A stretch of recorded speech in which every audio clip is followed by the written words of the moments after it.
Before the dawn, I hear you whisper, in your sleep, don't let the morning take you.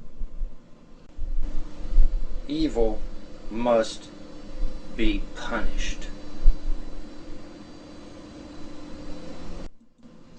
Back in the 70s, I sent a letter to NASA with a prototype fighter craft design that would use both conventional engines for flying in the atmosphere and ion engines for flying in outer space. NASA sent me back a nice Dear John letter, and of course I was blasted on various websites, I was blasted on various blogs and on various forums.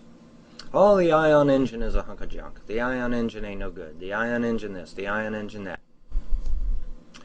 Well, as fate would turn out, NASA is launching a new, well, they already have launched it, rather, a new ship called Dawn, and I'm at National Geographic News, National Geographic Online. Dawn lifts off. Cape Canaveral, Florida, September 27, 2007. Smoke plumes around a Delta II rocket carrying the Dawn spacecraft appear to swaddle the craft in cotton in this picture taken just after Thursday's launch. The rocket successfully lifted off at 7:34 a.m. Eastern Standard Time, beginning a 3 billion mile, 4.8 billion kilometer journey to the heart of the asteroid belt. Dawn is scheduled to arrive at an asteroid known as Vesta in 2011, followed by a visit to the dwarf planet Ceres in 2015. Dawn was making science fiction a reality even before takeoff. The exploration mission is NASA's first to use ion propulsion engines, a technology made famous by the TIE fighter in the Star Wars films.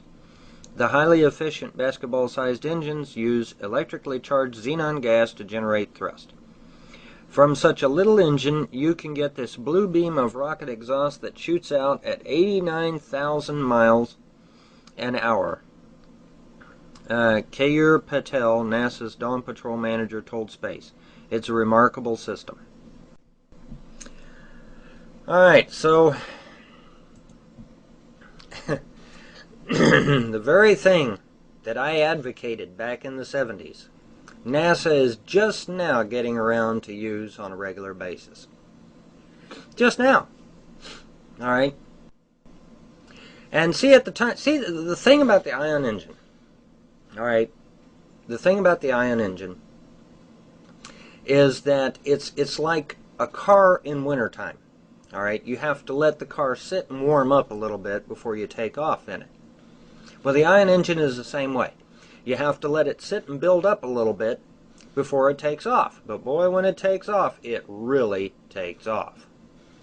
Alright? So, my detractors, my haters, okay? Oh, that ion engine's a hunk of junk, it's a hunk of junk. Well, see what they done. They were only looking at the fact that you had to let the engine warm up before it takes off, see?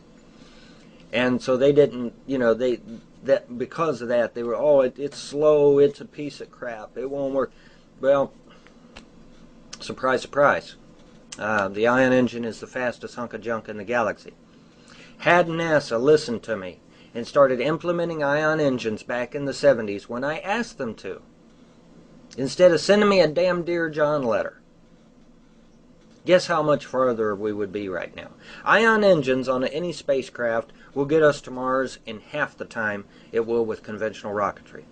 Half the time. And, as a bonus, you could put like the equivalent of a ram scoop on top of the spacecraft to suck in the necessary material to power the ion engine. You may not even need fuel. How does that grab you? Okay, now of course you'd have to put grills and such on there to prevent it from sucking in something too big. But like little dust particles and shit, sure, they could run on it. It'll break it down. You know, if you put in there a means to break it down on a molecular level and let the ion engine use what it wants and expels the rest, and then put the rest out the back as exhaust. But yeah, so it's kind of like I don't know. Well, y'all are much younger than I am, but back in the 70s, we had this Dodge, what you would call Chrysler today, had this thing they put on their engines called a ram scoop. Okay, and the ram scoop would suck in additional air, and in turn, this would provide more horsepower. Okay, well, the same thing can occur with the ion engine. You put a ram scoop on the front of there, it sucks in the particles and then shoots them out the exhaust at an accelerated rate. All right, once the ion engine builds up a little bit of speed, that sucker takes off like greased lightning, man. It's a pocket rocket. I mean, it is gone. Okay, like he said, you know, it can get to the asteroid belt in just a few years. All right, well, where's the asteroid belt? Well, the asteroid belt is way out there beyond Mars. Okay, way out beyond Mars. All right, it's in between Mars and Jupiter. Okay, but it's way the heck out there, and we can only get there. Let me pop it back up here real quick. We can get there in just a few years, man. Yeah, just like I said, just a few years. Okay, and the dwarf planet Ceres, I don't know where that's at. I haven't looked it up yet. I'll have to go look. But the asteroid Vesta in 2011, well, hell, you know, that's way beyond Mars.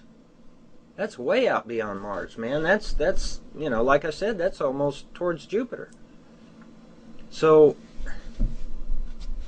why haven't we been using these engines?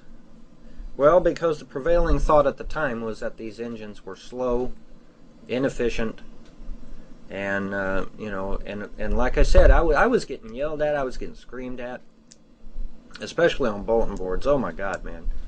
Well, that Von Hilton guy, he's a nut. He don't know what the hell he's talking about. Yeah, well, surprise! Apparently, I did. It's just a shame that somebody wouldn't have listened to me back in the 70s and started using these ion engines in earnest.